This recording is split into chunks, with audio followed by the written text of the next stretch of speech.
Faleminderit.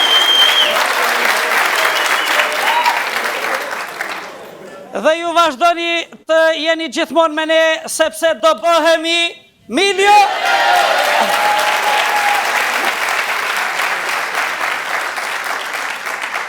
Zoti Agron, mirë mbrëma dhe mirë se erdhe. Mirë se ju gjeta, dhe edhe pse show juaj transmetohet në një orë relativisht në mbrëmje, 8-9 mos gabohem, kur me patjetër në investimet televizive prodhohen emisione të ulin adrenalinën, kurse ju i jepni adrenalinë publikut kosovar, gjithandej. Në këtë publik këto...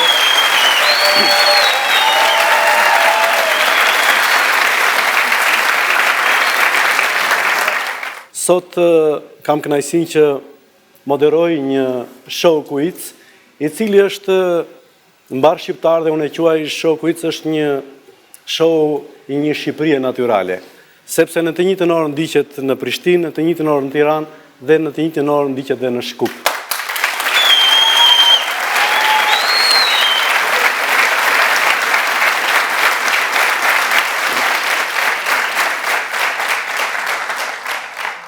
Ju realitet u përgjigjet në pyetjen që unë pikërisht doja tua bëja që në fillim. Unë i di pyetjet tuaja, Naime, dhe prandaj përgjigjem para dhënie.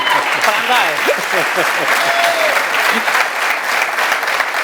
Ja, unë është sigur tani që ju do më thoni si ju pritën në Prishtinë. Si ke pyetjen? Si ju pritën në Prishtinë? Ju njohin, ju duan. E shikon apo jo, pyetje. Ju njohin. Po shumë më njohin, shumë biles kam ndruar gjaketën se ma grisën. Eca ishte bërë bukur sheshi nga Hotel Grand Prishtina. Sheshi Nën Tereza. Po, shumë i bukur, kisha një kënaqësi të madhe dhe ishte një grup studentësh të rinj, 5-6 veta, më pa në një moment edhe tha, ka mundsi një minutë, thash unë, një fotografi të lutem, pa tjetër, i thash në vajta vura në mes. Jo, tha, me na qit ti neve, tha.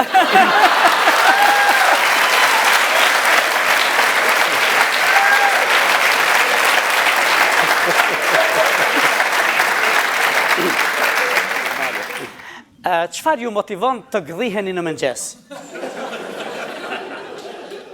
Unë mendoj se nuk ka motivacion për asnjë njeri që të gdhihet në mëngjes. Në momentin që kemi ardhur në jetë, ne duam jetën.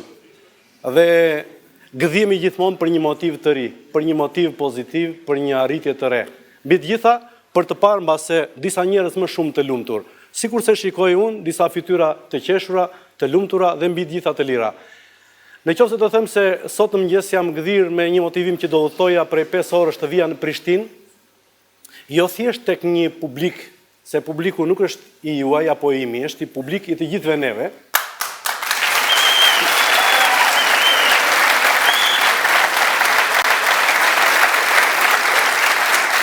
Dhe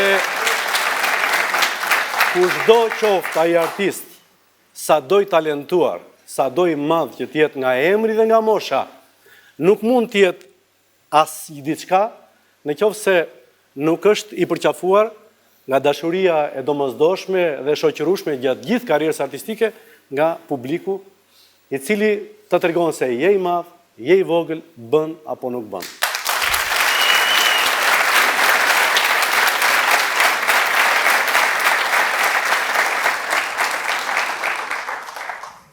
Cili është misioni juaj, zoti Agron? A ka ndonjë cakt të veçantë? Misioni im është që të shkelim Marsin. Misioni im është që brenda këtij talenti që më ka dhënë Zoti, të cilin e ushqej dhe pasuroj vetë, njëkohësisht dhe me përkushtimin e gjithë kolegëve dhe partnerëve të mi, të jem një misionar i përjetshëm i shpirtit të popullit tim. Të popullit tim që në qoftë se ka qenë një popull i ndarë dhe i cunguar se kështu na ka prur historia, por sot jam më i motivuar sepse rrethohem nga 7 milion afro dhe kjo është një pasuri e madhe, të cilën nuk ka kufi që mund të na largojë, mund të na heqë. Për nga trimëria ne kemi shumë qashmëri. Kosova, Shqipëria. Nuk e di se nuk i fusin dot që të gjithë me fjalë, po unë vetë jemi fis trimash. Me çfarë mund na dokumentosh ti? E dokumentoj, njeriu I pari I fisit ton, Llakaj, ka qenë shoku ngushtë I Skënderbeut. Luftonin të dy para, si që jemi ne të dy, po më afër, se I kishin kuajt afër. Skënderbeu nëse e di kishte një shpatë të madhe të rënd 2 metra dhe priste koka turqit po I lodhej dora. E I thoshte këtij njeriu ton, mbajnë çik shpatën, po ky kishte shpatën e vet në krahun e majt. Merrte shpatën e Skënderbeut edhe priste. Në darkë kur uleshin që të hanin darkën, se Skënderbeu ka ngrënë darkë. Le ça thonë që më ka mbajtur dietë. Ashtu, ë? Po. Edhe numëronin sa koka turqish kishin prerë. Kishin prerë 1000 koka turqish. Edhe thoshte Skënderbeu atyre llogaritarit, shno 900 kokë I kam prerë unë, 100 I ka prerë ky Llakaj. Ti ndanin. Këtu një herë, 2 herë u prek ky I pari fisit ton, I tha Skënderbeut 1 minutë. Pas ka tani, si ke prerë ti tha. Si ke prerë ti tha 900 kokë, tha. 600 kokë, unë 400 ti. Unë zeu zu me Skënderbeun edhe shkaku I sherrit, që ata janë ndarë me Skënderbeun ka qenë se flitej për doganën e Morinës kush do bëjë drejtor. Ne donte ky njoni, ky ka qenë me fjalë. Kjo është një proces e primërie.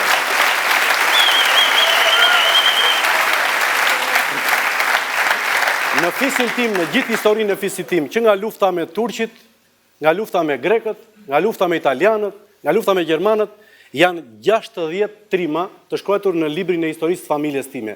60 trima asnjë dëshmor. Pse? Përse nuk? Po nuk vriteshin. Nuk vriteshin. Sepse nga këta 60, 55 janë shpallur në vite të ndryshme kampion kombëtar të 100 metrëshit, 200 metrëshit, 400 metrëshit. Biles I vetmi është gjyshi im, Temja, që kam nxjerrë unë si personazh gjatë Temja. Ka qenë kampion kombëtar me pengesa, në garë me pengesa. E pengoni shokët, ai ngrihej dhe ikte. Sa fillonte lufta, bo dhe ik. Po kjo është trimëri. Se trimëri nuk është të vritesh, trimëri është të mbetesh gjallë. Edhe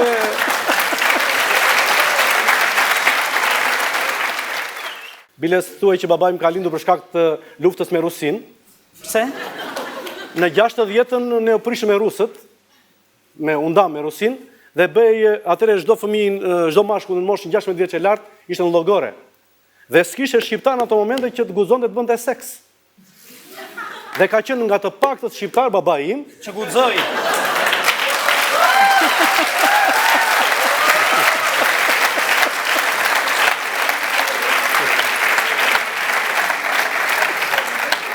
Që në një dorë armën dhe linda unë.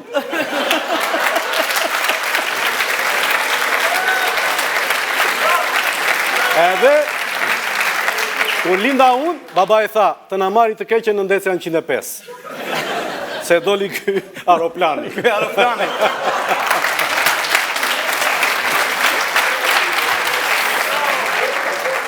Shqipër jo vendi mirë, të kam në me kebir, sepse ne... Po, ku ka si ty më Shqipëria ime, ti futja për një gur, rjedh në këngë ligjërime, faqe bardha në flamur.